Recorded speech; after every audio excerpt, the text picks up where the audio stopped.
Kain mo na pala kinakain mo nang hindi malagyan ng mantika yung ano.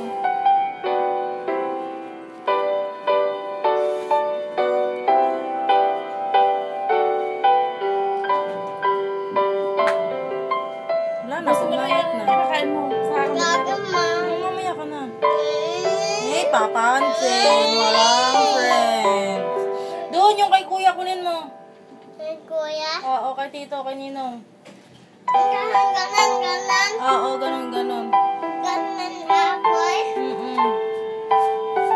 Yan. Ba? Ha? Bakit mo sinuot yan?